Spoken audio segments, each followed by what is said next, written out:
Psalms 34:13. Who is the man that desires life and loves many days that he may see good? Keep thy tongue from evil and thy lips from speaking guile. I'm not sure exactly what guile means. There's no Rashi commentary on this verse. Like deceit. That was Psalms 34:14.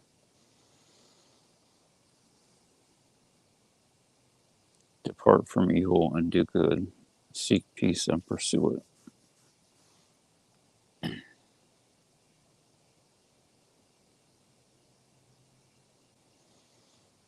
There's a reason why everything is in the order that it's in the Torah or the Tanakh, in addition to all the words that they use. First, a person has to run away from evil before they can do any good. There's lots of people that take the seek peace and pursue it thing totally out of context, or like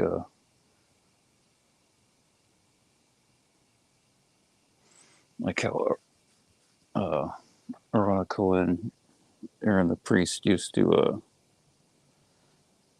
go around and get people to make peace between each other.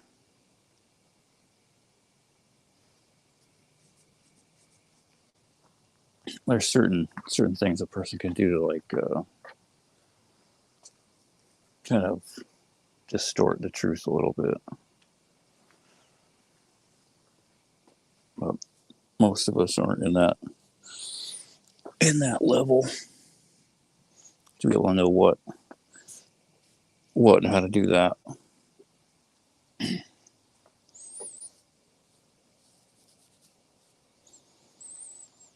So it's best to mostly either just be honest or avoid, like leave out some things if you're trying to make peace. But one thing Rabbi Reuben taught is or teaches is that while you're supposed to seek peace and pursue it, there is no peace with the wicked. There's only a ceasefire. You can agree to not be all out war, but there's no peace. No peace with the Rishaim, with the wicked people. I was today is day Baruch Hashem. Elul is awesome. God's window of mercy. How are you doing, Lane? I think last night was the first. I can't remember. It might have just been this morning, but that's one thing I wanted to go over today. Was I watched the end of Hilkat Teshuvah 25 on the Bezrat Hashem YouTube channel, and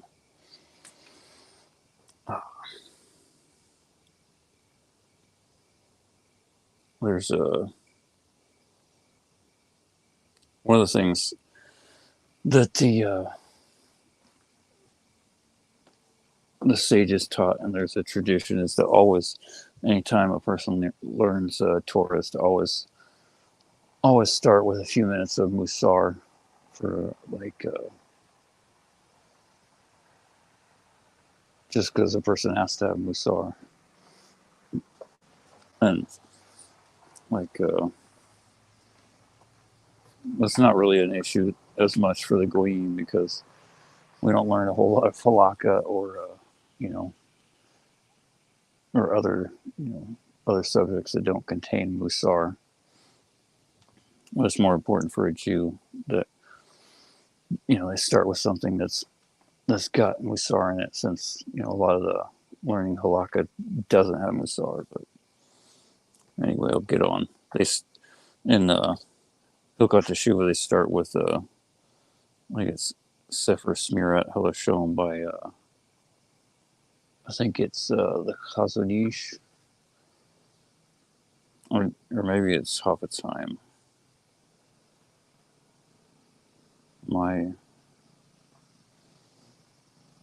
The dictionary doesn't show what that is. But number 25 is based, or went over Hilkot Teshuvah chapter 27. I need to finally ask if I can, if it's okay to look up Hilkot Teshuvah by the book on its own. But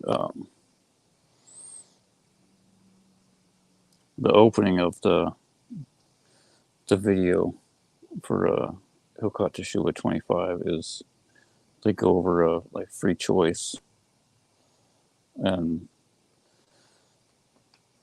the Rambam says, since a person has free choice, a person should always strive to cleanse their hands, do teshuvah, and confess their sins, in order so that they may die as a bel teshuvah and merit a life in the world to come.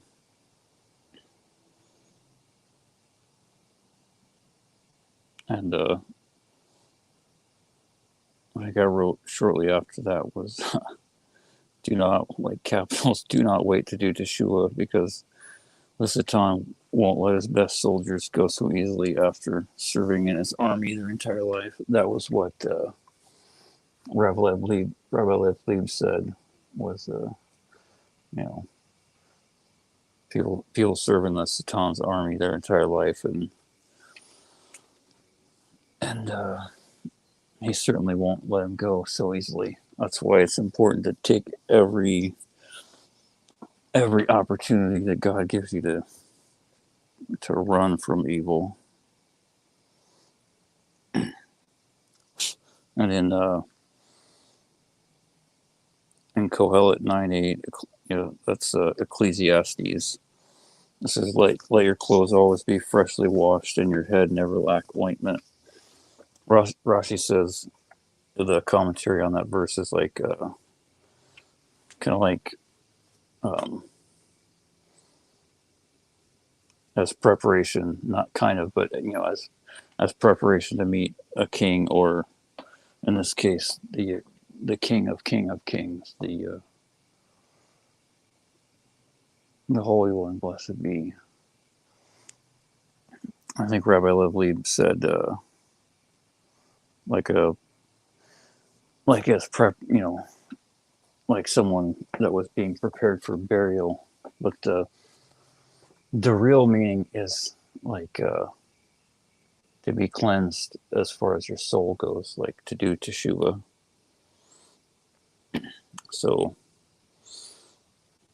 yes, there is no rest for the wicked, and there's really no rest for the formerly wicked either. Because the wicked are always busy committing sins, and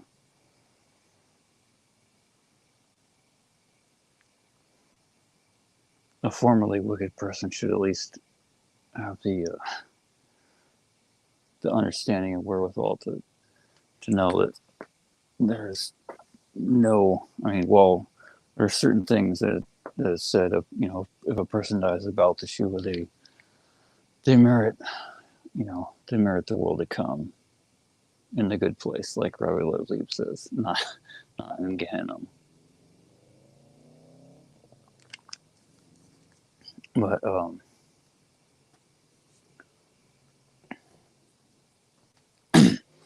the world is also full of pitfalls, and the Yetzirah is very sneaky and extremely powerful.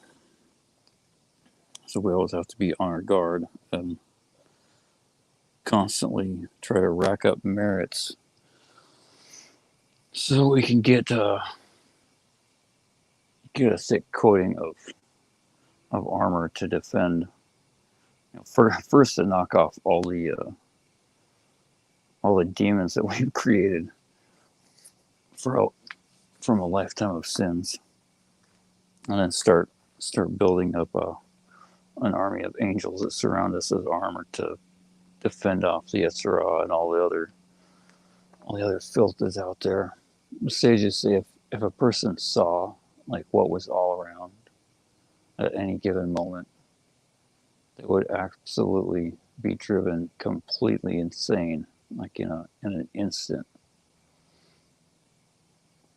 I say that there's like no teeny tiny section of space in the world that isn't just absolutely stuffed full of the most horrible, destructive angels and demons and horrible creatures. And it's only through God's protection and His mercy that He doesn't allow us to see them, and He closes their eyes, because, or at least they turn their heads from us, because if they were to look, if that protection goes away and they look at someone, it's not good, not good at all.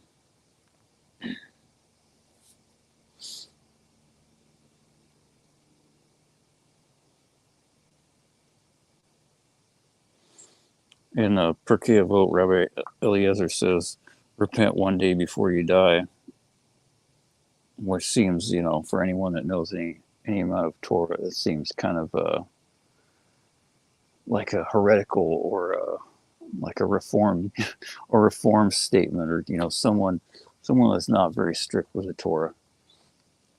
And so as students ask, how is it possible to know the day of one's death? Like, why would you wait? If when are you gonna die? Basically. So Rabbi Eliezer replies, all the more reason to do teshuva today. Don't put it off. And what I've tried to do, like since I really started taking this to heart, at least a year ago, was to do it immediately in the moment, at least as much as possible. Anytime I had the strength. It's a really odd thing for me, anyways, and I think for a lot of people. I have no problem doing teshuva between myself and God. It's pretty simple and obvious. He's everywhere. He knows everything, so you can't hide. So it seems pretty stupid to be like, oh no, that wasn't, I didn't do that. No, I didn't. That was some. I mean, that's the amazing thing about teshuva is, once a person does teshuva, then that statement becomes true and honest. Because if a person does teshuva, then they're not that person. They're clean and fresh.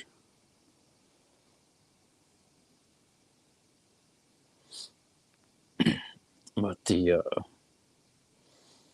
Hilchot Teshuvah, chapter 7, halakha 3 is something I've done for a while. I can't remember if I learned this previously or if it was just something I felt was necessary, because it was things that don't seem good, even though they're not like really clear sins as most people understand them from the Torah, but they are they are. I can't list you all the sources. Everyone has to do their own hard work if they want to prove themselves into observance of whatever they're obligated for, or to make excuses for their current lack of lack of observance. But Hilkiah Teshuvah, chapter 7, halakha 3 says that a person has to repent for their bad character traits, for anger, hatred, envy, frivolity, pursuit of money, honor, gluttony, and the like.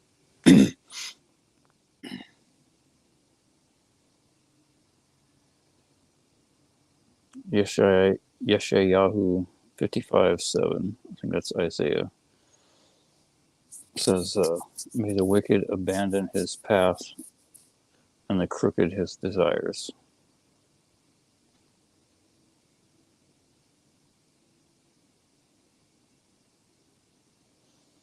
Doing teshuvah means not just stopping the sin, but not thinking about the sin as well, and being disgusted with the sins. At least not thinking about it in a positive or neutral context. Like, there's a lot of people that used to do, whatever. Like with drugs and alcohol, there's a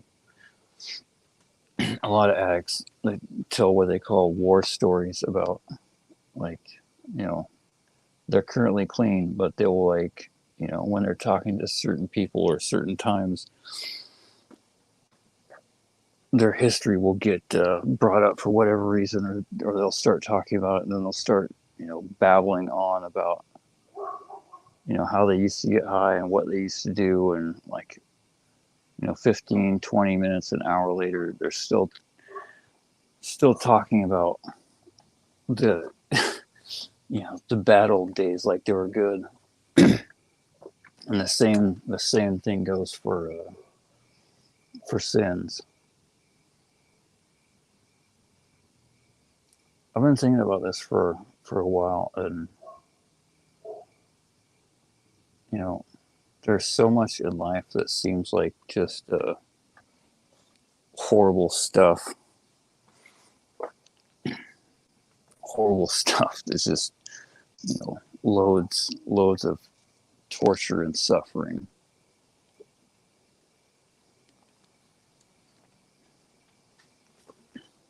Addiction is certainly one of those things that seems like that to me anyway. At least in the surface respect, but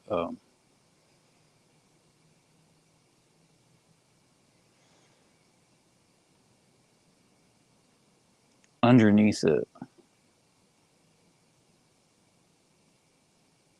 everything in the world is a tool.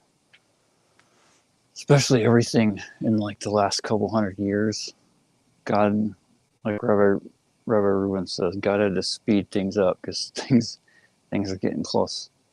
Close. Who knows how close they are? It could be like tomorrow. But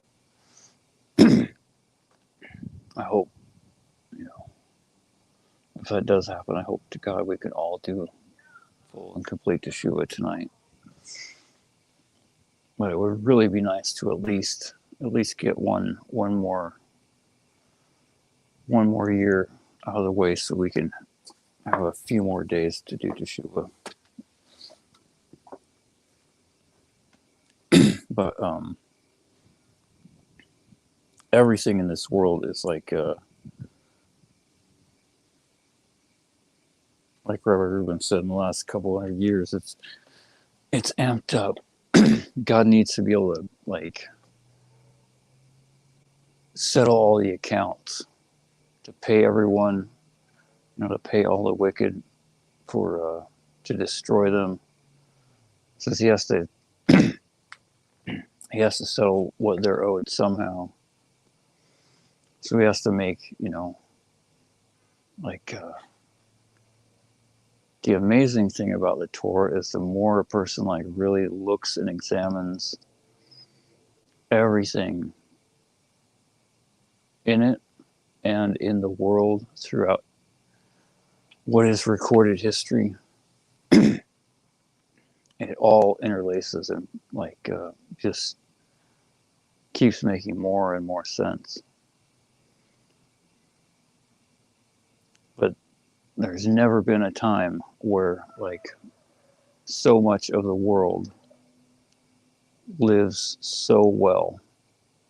And this is another thing I was thinking about over the last week or so. Was, you know, really kind of scary that most people think of as good, and for most people is certainly not good, because throughout most of human history, most people starved.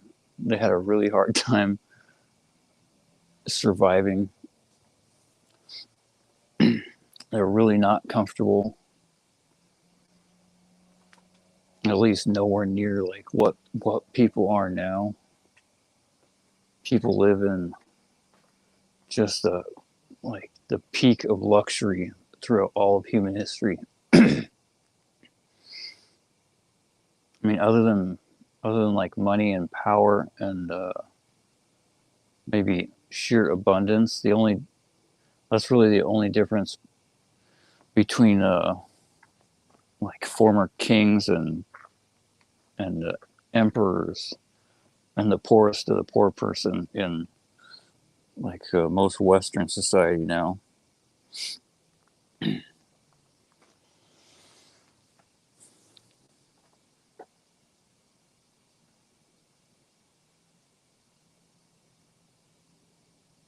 But even the poorest of the poor still have more comfort. You have like air conditioning and heat, and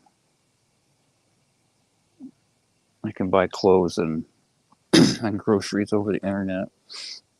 I can just flip on a phone and instantly get entertainment or debaucherous pleasure in a moment. And it's all super high speed, so everyone can get exactly what they want. So God can either shuffle them off into Gehenna to destroy them completely after they get all their physical reward in this world, or we can use everything to our advantage to fulfill His will. Now to make doing teshuva easier, make learning Torah easier, make doing kiruv easier.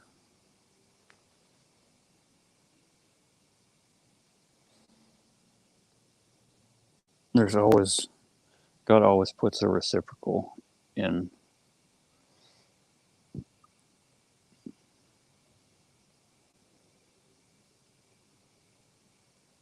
There's never been a time in human history where one person could just like take the Torah and then instantly share it to a potential of tens or hundreds or millions of people. Not even the greatest rabbis in all of history had that ability. At least not in their lifetime. It took like at least a few hundred or 1,000 years or something to get to that point before it filtered out through all the generations that were affected by their actions and their Torah that they taught. Where now, we can just take a link and post it on the internet somewhere.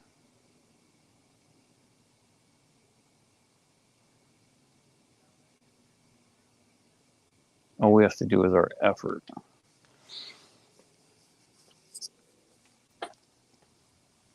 But we do need, for it to really be effective, we do need merits. But that's why that verse from Jeremiah 15:19 is just so awesome and amazing. Before I really started learning, I always had, or like, once I started to get some Irat Shemayim, before I really knew anything at all I knew was I was just scared to death and terrified to resume anything or say anything in God's name, but now that I at least know a little bit and know kind of the some of the rules, if it's in His Torah, and if it's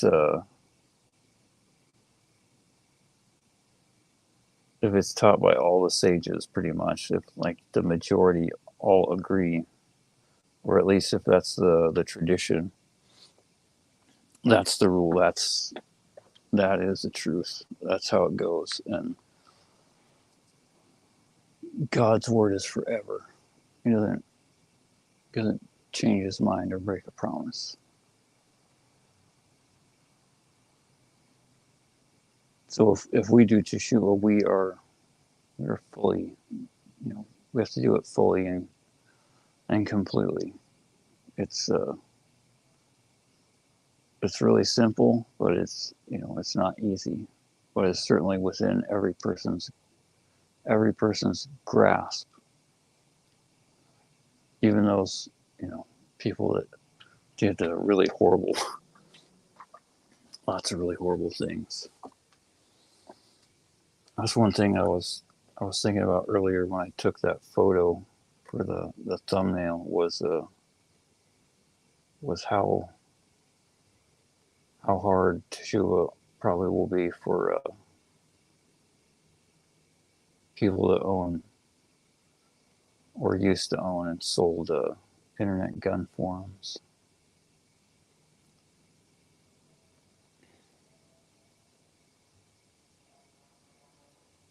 Or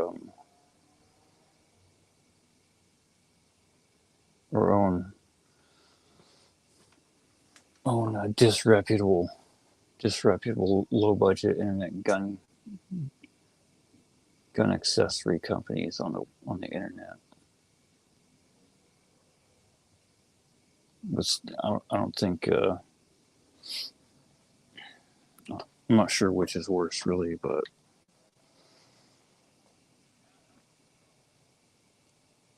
I hope everyone can do Teshuvah.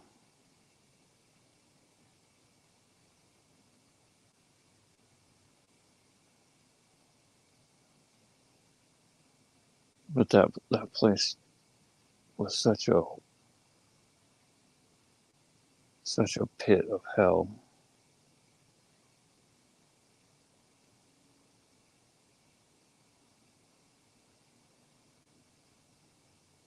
Once I started learning a little bit of Torah and connecting to God, everything that I saw there almost pretty much just made me want to scream and vomit.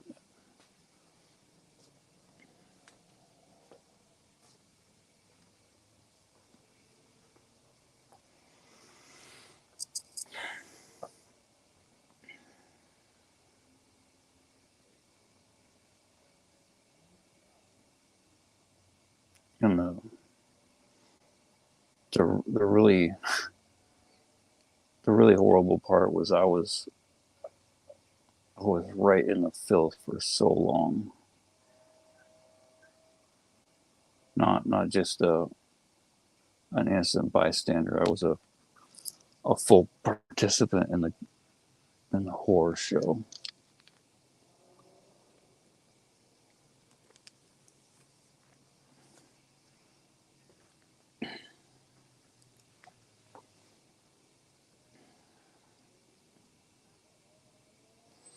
It is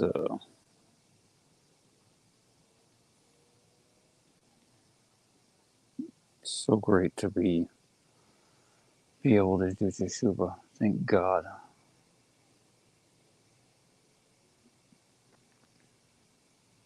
I have to do whatever I can to help whoever I can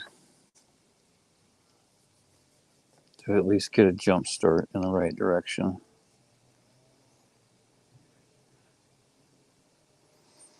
You can't listen to music or watch movies of wicked goyim and think that learning Torah is going to cleanse the filth out of your mind and your soul and make you holy. That's one of the notes I took from watching Hilkat Teshuvah 25. And that is certainly true. I don't know how anyone could possibly think that would be even possible.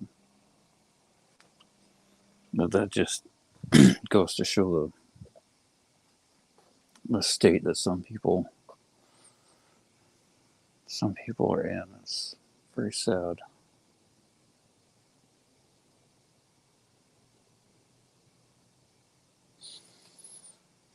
So they just say that anyone that becomes angry is as if he worships idols.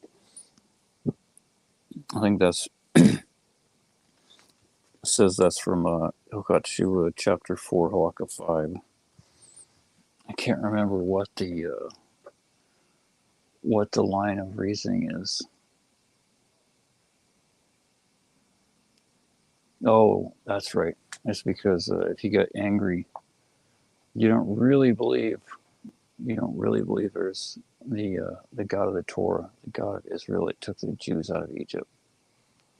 You believe in some other teeny tiny midget God that's smaller than the idol that the person makes themselves into. Because that's I think that's the source for why anger is a sin. Even though I don't know if it's explicitly enumerated in the Torah itself, but it's the reason why is as if a person gets angry, they think that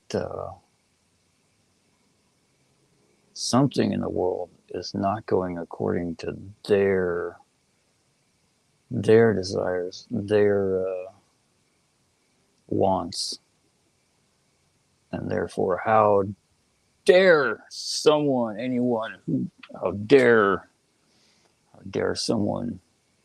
mess with me and put me in a bind, and don't you know who I am? I run absolutely nothing at all.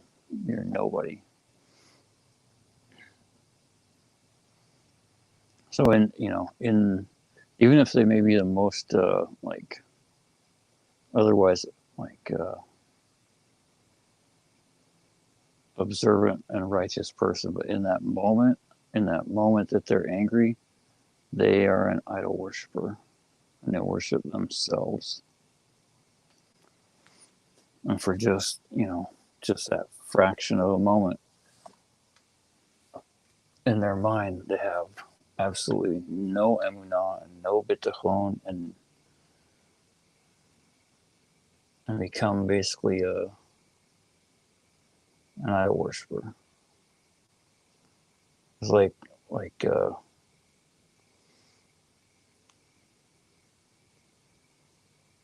I forget who said it. It was either probably multiple rabbis, so I'm not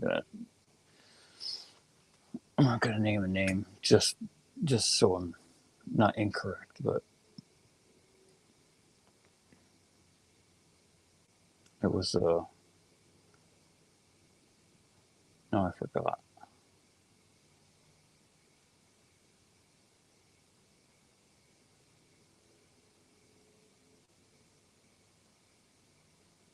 Dang.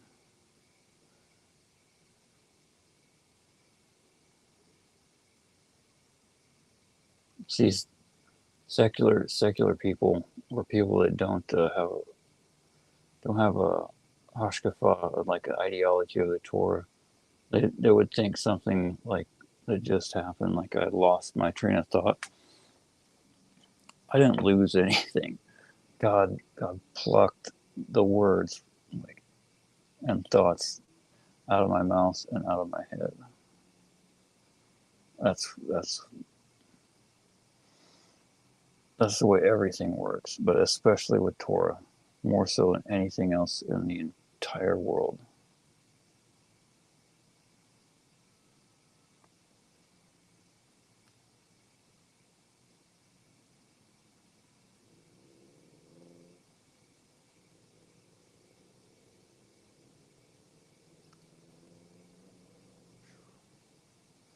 Probably because I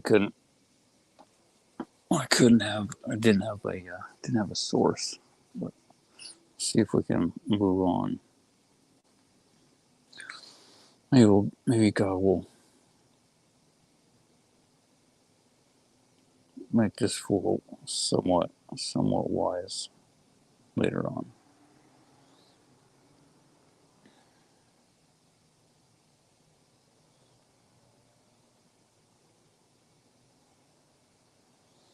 Hilcott Note 6.5 states that anyone that holds hate in his heart for their fellow violates a Torah prohibition. I think one of the sources for that is one. I think it's listed by God in somewhere in Exodus or later. I'm not sure exactly where, but I think the original source I think is from Yosef and his brothers.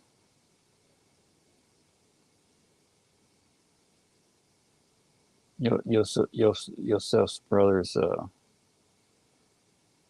had hate in their heart, but they were two-faced.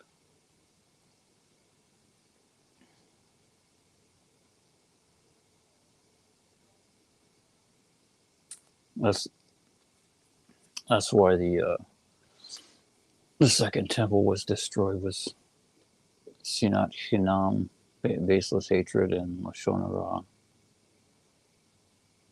But if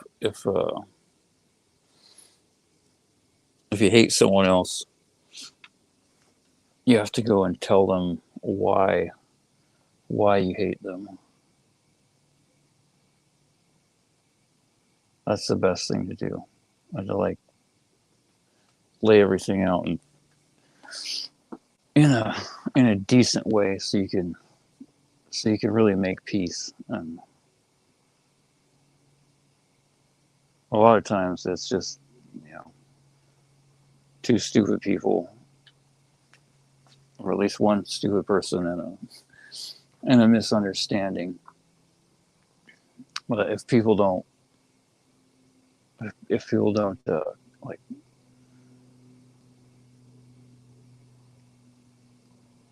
take the effort and the initiative, and it just sits there and festers. The other alternative is to just be outright hateful, so that everyone knows, or at least the other person knows, that you hate them. I mean, that's not really a good thing to do, but at least it's not hate in your heart. At least it's not, it's not being dishonest.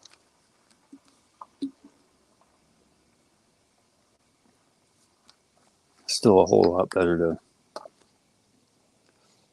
to get to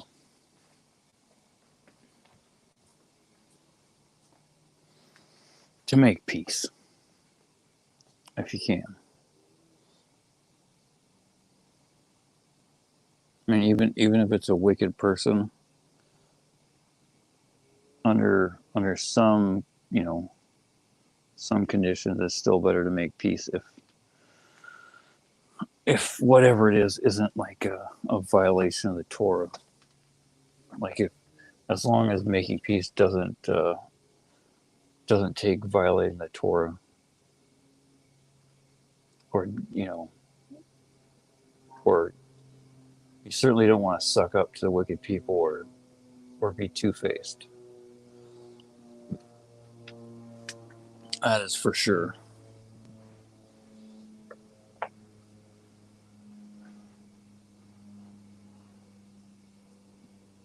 There's a lot of different kind of wicked people, though. There's nice wicked people, and there's evil wicked people, and there's everything in between. So a person just has to kind of feel out the situation for themselves and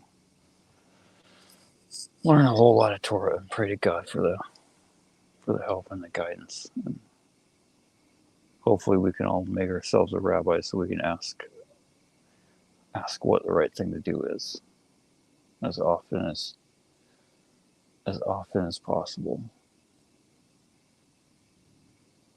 Man, there's a whole lot of spiders out lately. All over.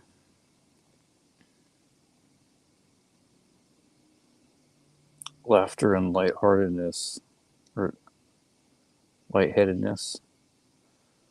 Basically like not taking things seriously and being a jokester and a drunk. Accustom a person to lewdness. A person must repent from hatred, anger, envy, frivolity, and pursuit of money and honor.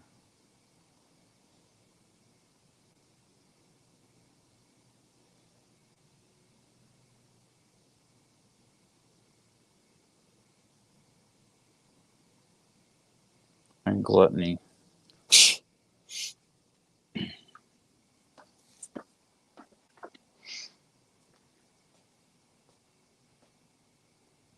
It's hard for me to know, like, exactly. I mean, for the last year, pretty much, I feel like I've always, like, eaten too much almost pretty much every meal every day. Other than a few meals here and there. Or if I didn't eat too much, it was eating things that were not that healthy. But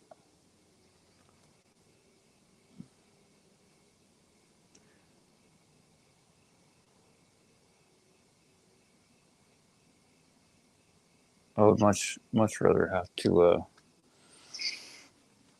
to deal with and not be the greatest in overpowering and outsmarting the Yetzirah with food than I would with cigarettes and God forbid the other horrible crimes that I was just on a light speed train to Gehinnom doing.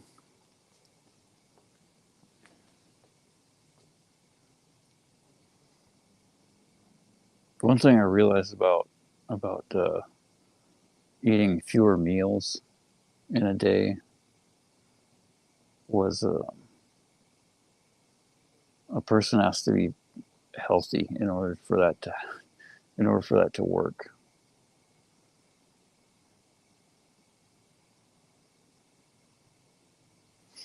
Yesterday was the first day that I only ate two meals in probably, I don't know, at least 3 or 4 months or something like that.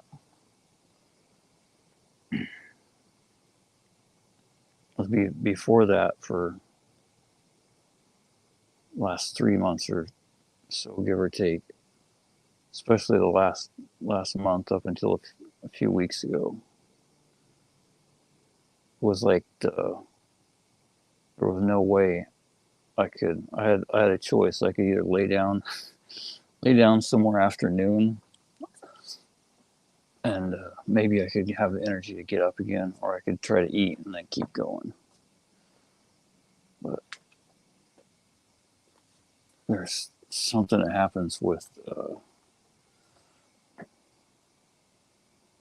stress in my body where it just can't function. It's like it goes into the starvation mode where it will not release any fat. Like it won't. It just stops accessing the fat stores. And so if I don't eat, I have like no energy, and it starts eating the muscle away, I guess. At least that's what it feels like. It's important to be healthy.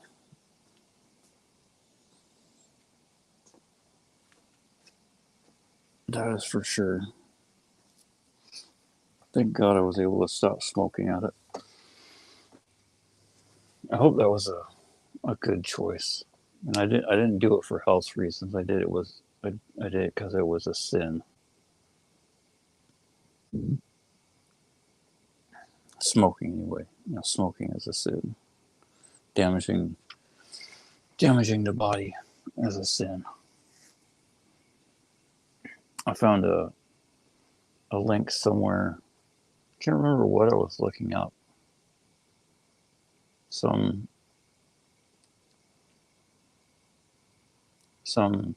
source in Torah or something. I found a link to Rev Victor Miller's Zatzal's website. I think it's called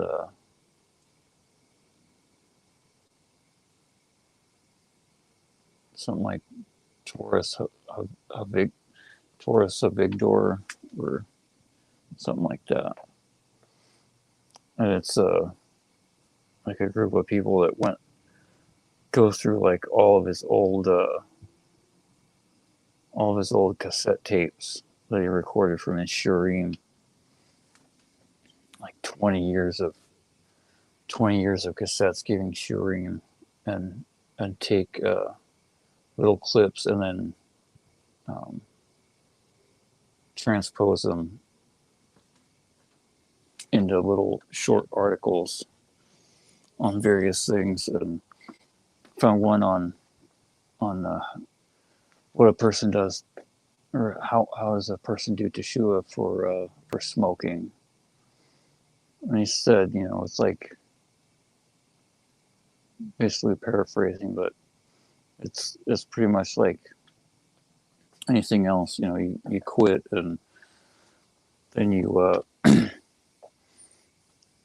I mean, you don't really have to learn about the sin too much, because he says a person would have to be a moron to not to smoke, because it says right on the pack that the things will kill you.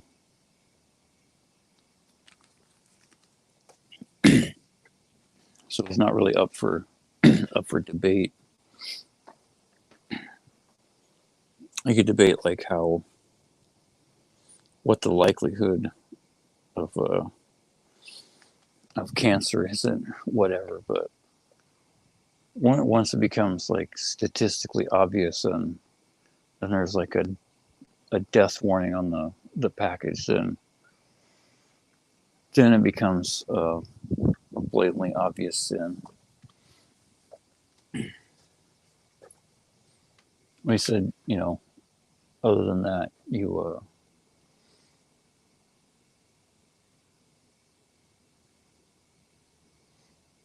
get other people to not smoke or to quit smoking if they currently smoke. So this is my continued effort to do teshuvah for smoking and pretty much everything else. But smoking is a sin because it destroys the body that God gave you.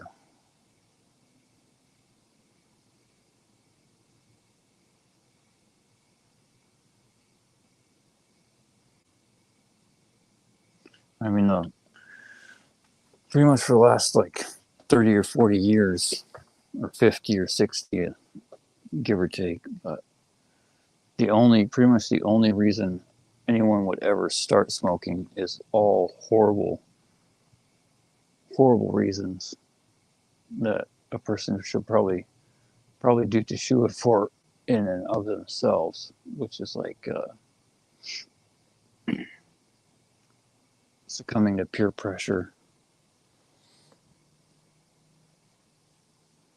not having fear of people rather than fear of God, not learning enough Torah, and wanting to fit in with criminals against God's laws and man's laws. Because generally that's a prerequisite for a lot of people that start smoking. Is the people that smoke when you're young are generally horrible influences, doing horrible things.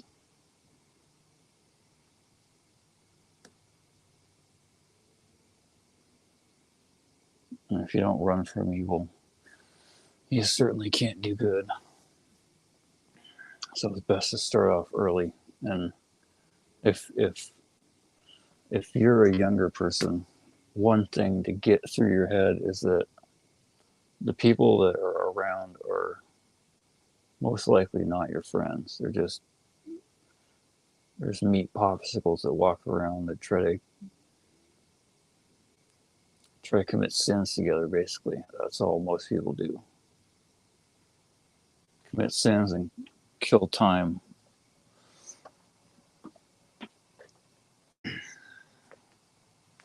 So the best thing to do is to. Rashi says if you want friends, buy books. Books of the sages, books of Torah.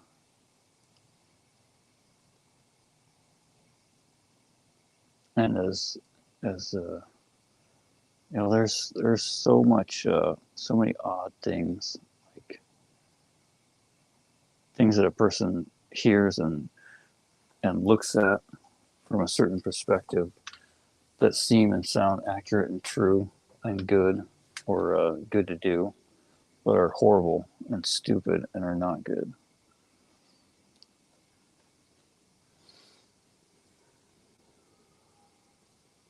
And it's generally all like mixed together, truth and lies, and like in a tangled mess. Without the Torah, there's absolutely no hope a person will have to be able to extract it. And really, you don't want to extract anything. You want to go right to the source and learn from the source, rather than like learning how and then going into the garbage pile and filtering through recycled truth. Just go right to the source of everything. But statements and ideas and concepts like how a lot of people who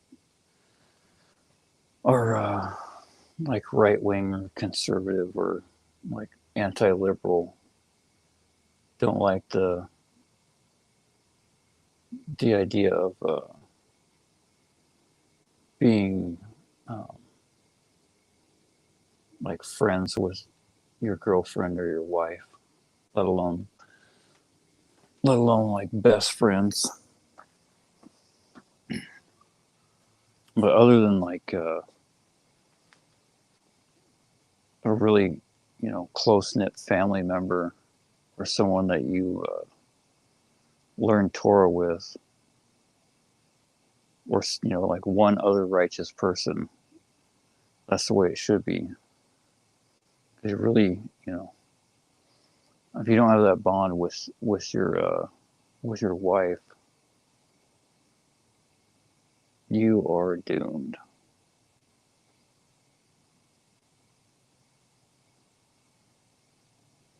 Well, then you don't really have a wife. You just have some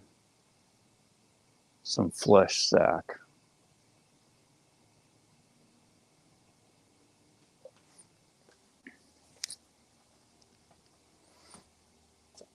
Some object of physical desire, and a maid or a cook or whatever.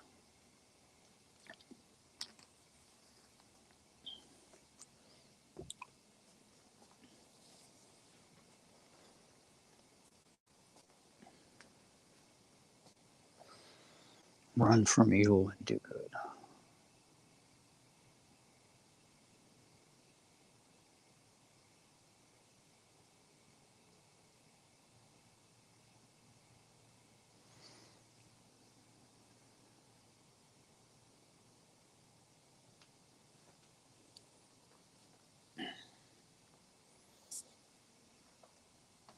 Towards the end of the Hilkot Teshuvah 25 on the Be'ezrat Hashem channel, BEEZRATHASHEM. uh, Rabbi Leib is reading from Hilkat Teshuvah, chapter 7, and he gives a Gemara that states the thoughts of sin are more severe than the sin itself, which is really scary. There is an eye that watches. Or I guess I should start from the beginning of the middle of the Perkei. Keep well in mind three things, and you will not come to the grips with sin. Know what there is above you. There is an eye that sees. There is an ear that hears, and there is a hand that writes down all your deeds in a book.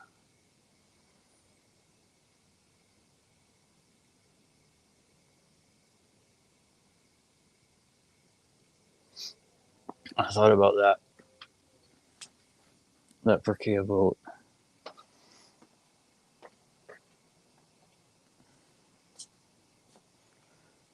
when I went to the store the other day.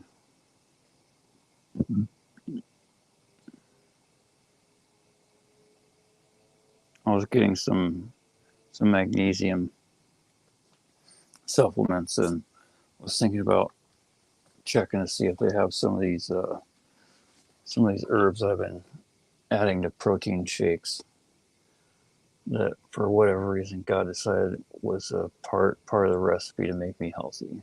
So I figured I might as well keep buying them because it works. You know, I think it's ridiculous, but it doesn't matter.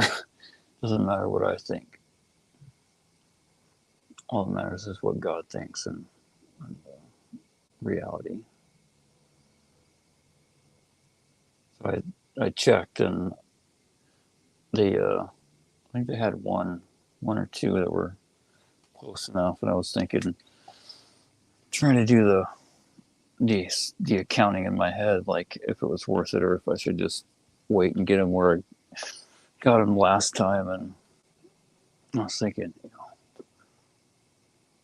I bet I could stuff these somewhere or do something to get them.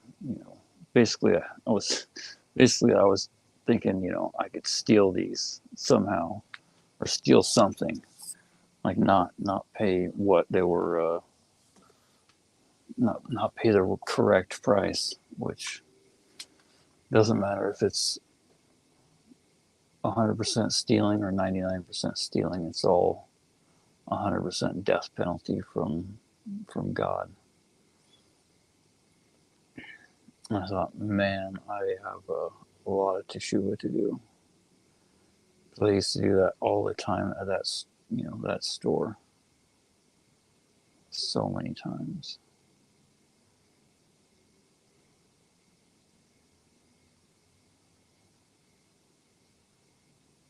I was thinking about something related to this just before I started this stream, but a lot of people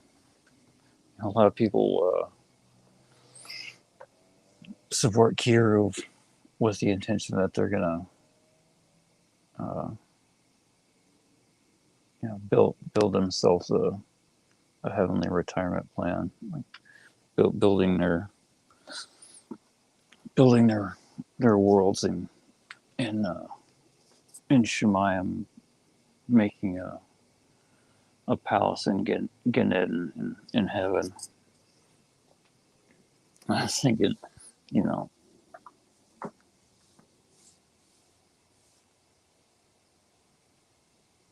for one, I don't want to think like that because it's extremely presumptuous for someone like me. But two, I have a long way to go. It seems, at least from my own self accounting, to even contemplate not spending a decent amount of millions of years in gain.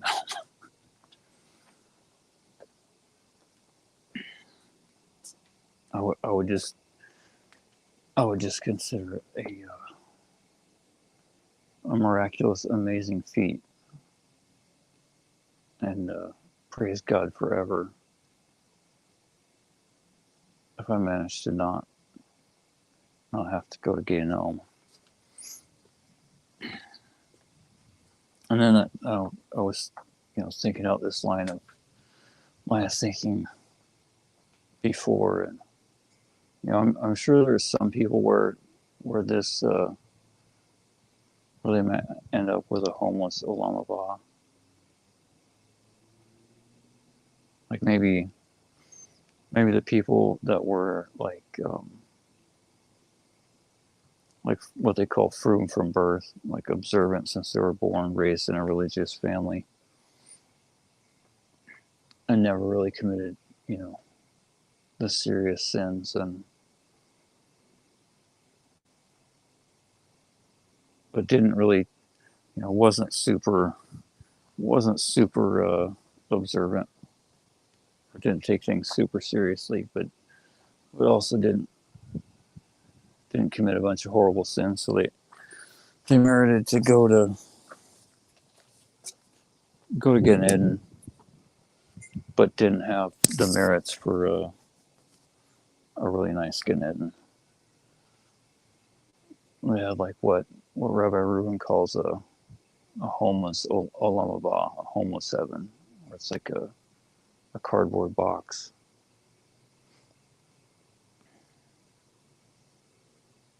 Rav Avadia's website, I think it's called halakayomit.co.il.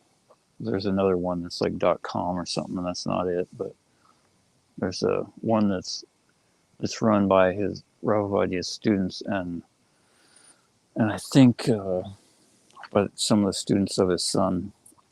I think it's Rav Itzhak Yosef. He's the what they call the Rishon LeZion. He's like the head chief rabbi of the Sephardim in Eretz Israel. But Rav Avadia's website had a commentary on the weekly Torah portion from a couple weeks ago. I forget which it was, but it was I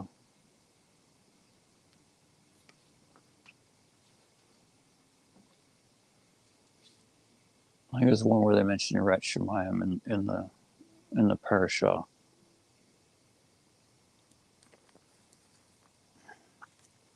Where God commands us to fear Him, or specifically, He commands the nation of Israel to fear Him. But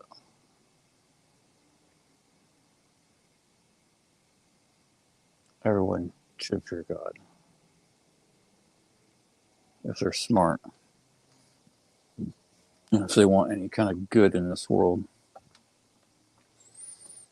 Because anyone that doesn't fear God is doomed.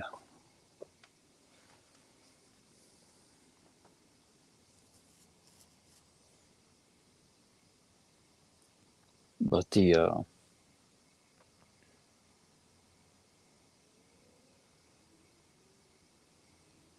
man, Rav Avadia.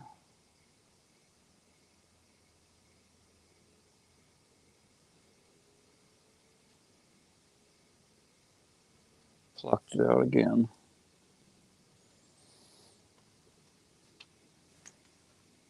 Because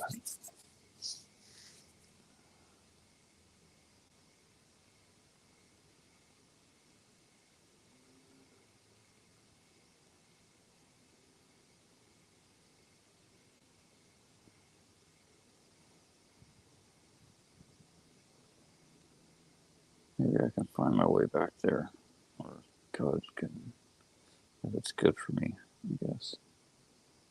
I'll put this up back in my head.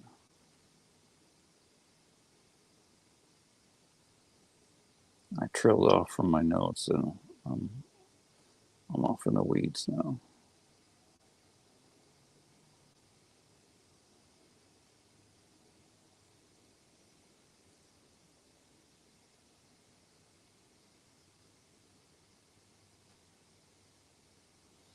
I think there's 35 days left today to do Teshuvah.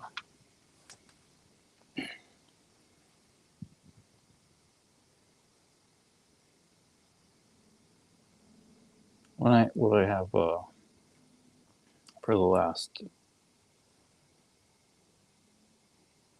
at least 6 or 8 months or so. Anytime I have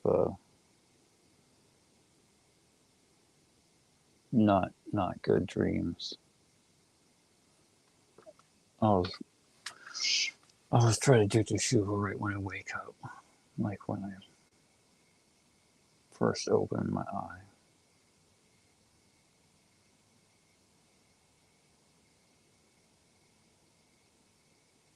Usually it's, I never know if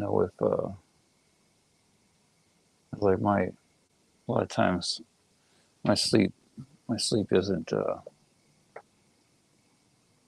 that regular, or sometimes I'll wake up in the middle of the night and not know how early it is or close it is to the morning, so I don't know if I should thank God for returning my soul to the body or fall back asleep again.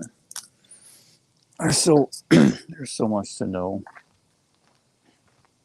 Like what's the I mean the first and most important thing is it's halakha is it's acceptable to say I think it's called modayani, like thank God for returning the soul to the body. But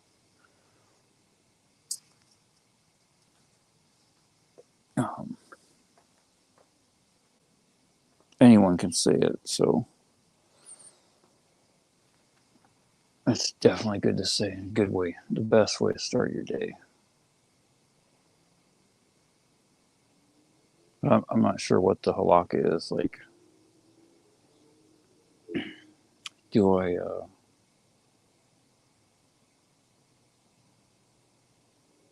say it no matter when I wake up?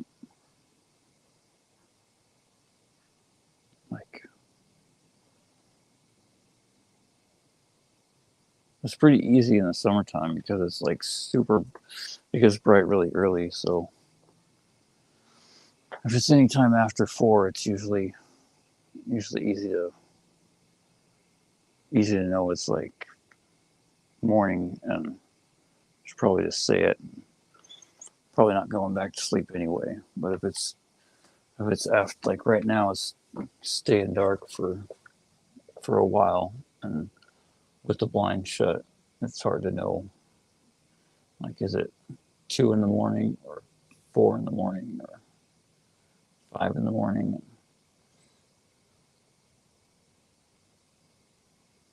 There's just so much to learn.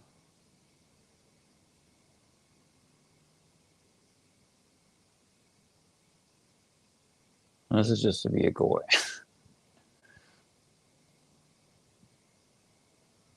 Oh man, I need to start asking more questions and get a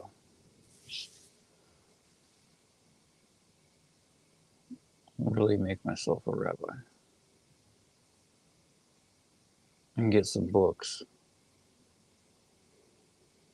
But I've said that much. I'll stop making excuses now. I just have to stop procrastinating and get some, because it's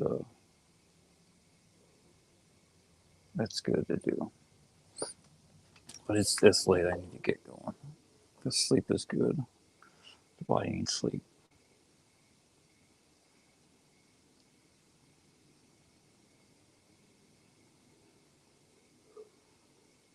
Oh, I think there was one more thing that I found.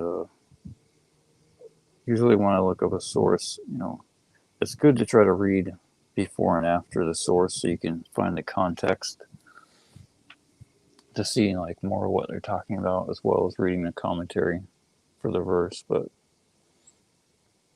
there's a lot of verses that Don't have commentary for Rashi,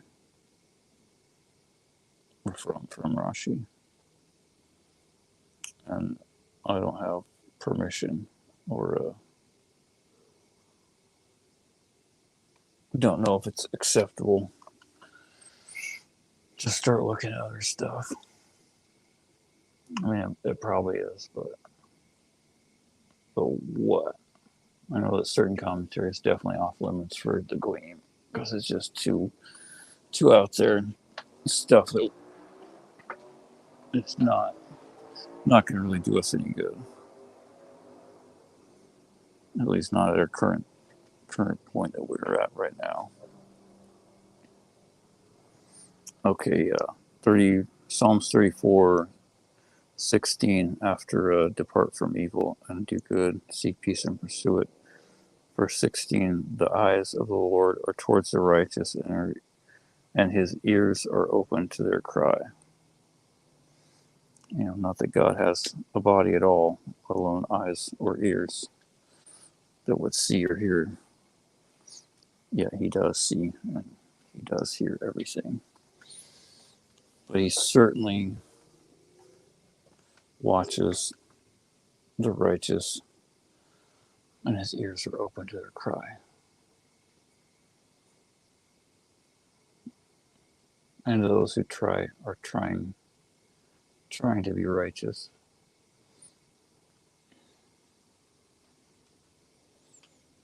Verse 17. The face of the Lord is against those who do evil, to cut off the remembrance of them from the earth.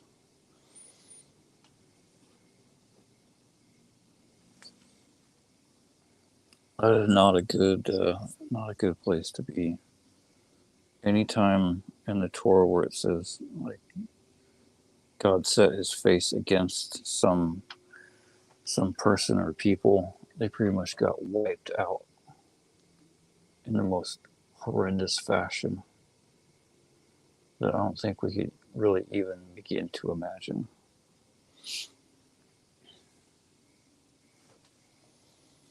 So if you want to not have that happen to you, you should learn a lot of Torah and ensure you don't do anything that God considers as evil.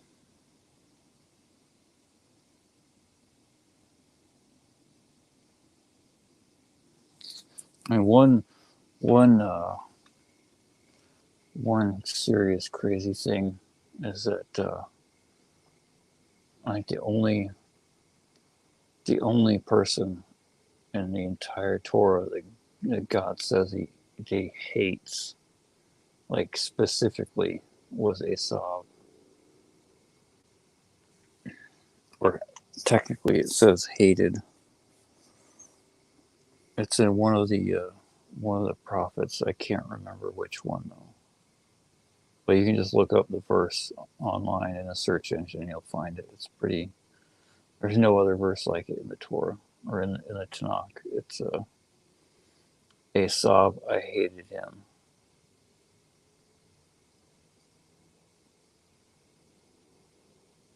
He hated him because Esau knew the truth. He was raised by basically the head rabbi of the generation. He was raised by Isaac.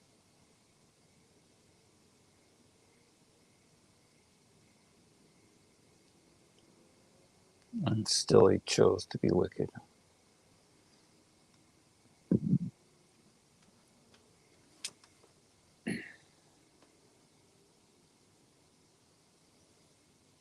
Psalms 34:18, if this is accurate. Please God, let it be accurate. 34:18. The righteous cry, and the Lord hears and delivers them out of all their troubles. The Lord is near to them who are of a broken heart, and he saves such as are of a contrite spirit.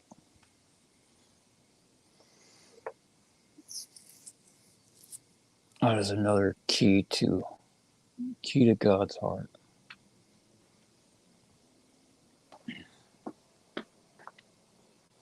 And so if a person is trying to be righteous and they're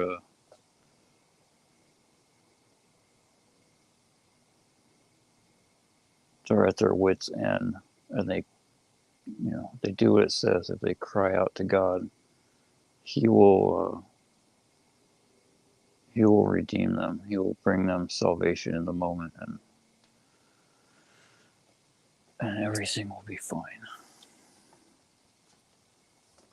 It may not be perfect, especially not immediately, but He'll certainly grant a person the strength to endure whatever it is in that moment, and then eventually strengthen them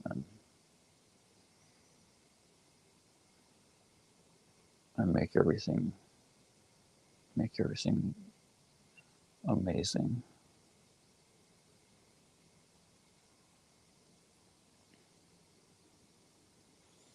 Many are Psalms 34:20. Many are the afflictions of the righteous, but the Lord delivers them out of them all.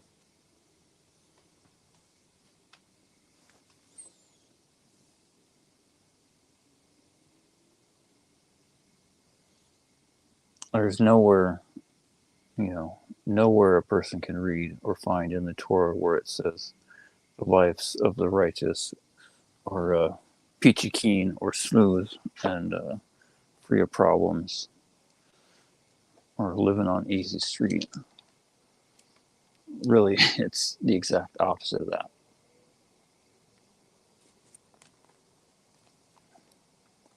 Especially the more righteous a person is, the more hell on earth it seems that they go through. Like all the fathers, the patriarchs, they spent decades in just the worst places and having to deal with the worst people and a lot of trials.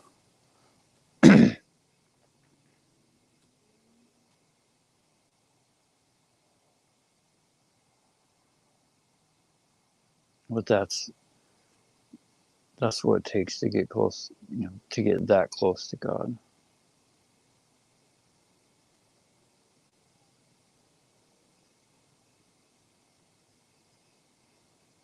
And to be able to, to go through all that and still be righteous and still continually getting closer and closer to God. And always being very, very humble and very accepting of whatever it is that happens.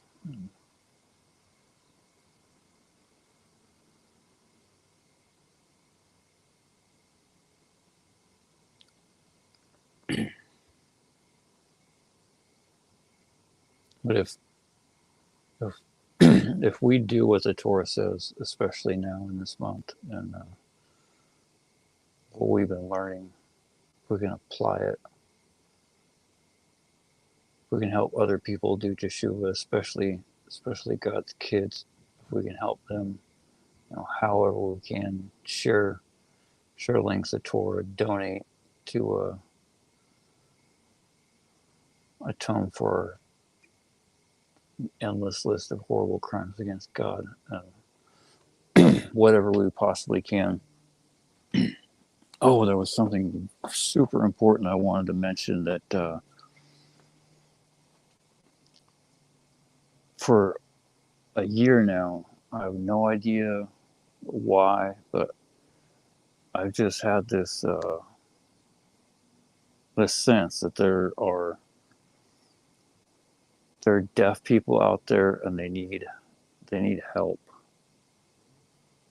and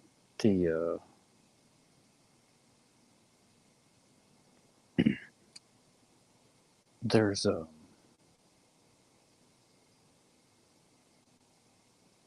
it's a lot of work to do like closed captioning and like to I'm not sure what else you call it, but to type out the words, especially like on a video on YouTube, like in the way that they have it set up, is it's extremely challenging. But if you have software where you can just edit, like take a clip and then like add text titles and type the words in, it's a lot easier. It's just, takes some extra steps and some software and a decent computer, or at least a little more time. But you could probably even do it on a phone in a more challenging, slower fashion. But if anyone wants to, I don't have time for this, but or the strength, because I've tried to do a few like before, and I like have to look down at the computer and my neck is seriously strained with, or look down at the keyboard because I don't know how to type like without looking. And by the end of trying to do like a 5-minute clip, it takes me like a day, like 8 hours continuously almost of work. But if you want to do this, whoever you are out there,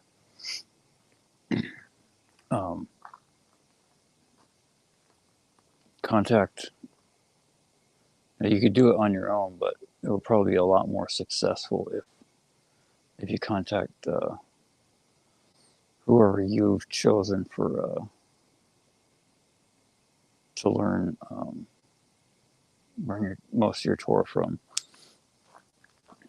Hopefully that is not me, because I'm not that person. This is like a supplementary thing. But Rabbi Reuben has a thing. His organization, Bezrat Hashem, put out a PDF flyer looking for anyone that wants to, help do kiruv, however, with whatever skills that they have. I think it's on his website, or you can just contact him on Twitter at Jerome Reuben, or Facebook, or if you scroll around or search the internet, you can find his phone number. If you have WhatsApp, you can find, ask to join a WhatsApp group or whatever, and then see if you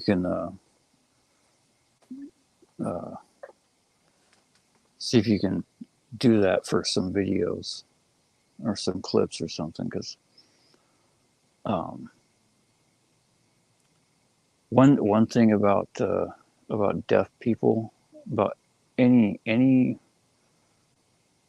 challenge is something that we've all earned from something that we've done before. But there's also if the person overcomes whatever challenge it is, there's a huge reward in doing so. Well, deaf people have a massive challenge, because all the to a certain extent, there's you can understand like a large portion of whatever it is, because there's a lot of the words get translated, but because it's Torah, like a bunch of the words are in Hebrew and Aramaic, and they usually aren't accurate. So unless the person that's deaf spends an enormous amount of time to figure out what all these like garbled closed caption words mean, they're never gonna understand the shiur the way that the way that they should.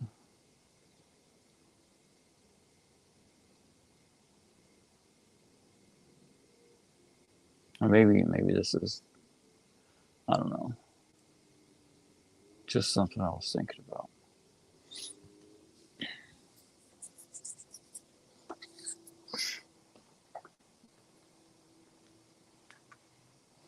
Possible option to earn some merits and help some people do teshuva. So I know there's at least a few people that have a hard time getting all that they possibly could and should out of the shiurim.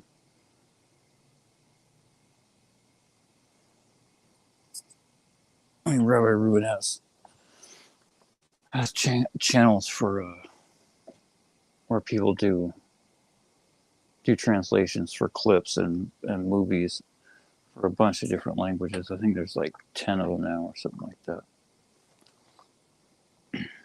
But I don't think anyone does them for English because, most people would say, why would you do that? It's he speaks in English. But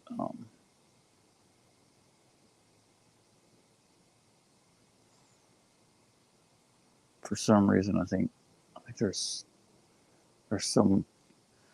some person or people out there that need help. I mean, deaf people specifically, or people that have a trope, like a challenge hearing or understanding the words. It'll probably even help some people that speak English. And it would also be a challenge because for whoever does it, because it would force them to have to learn all the English transliterations of all the Hebrew words, which most of them have about like 5 or 10 different ways that they can be spelled, depending on which custom a person, which custom the language descends from. But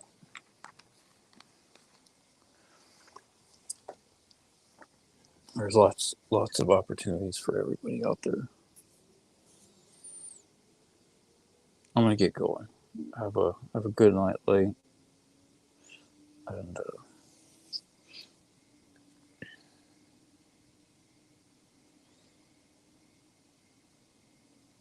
may God grant all the strength to outsmart and overpower Yetzirah, to pass the test that He places before us, and He's always help us, show us the truth, so we can always do teshuva, especially now. Please let us run through the gates, of repentance while they're open.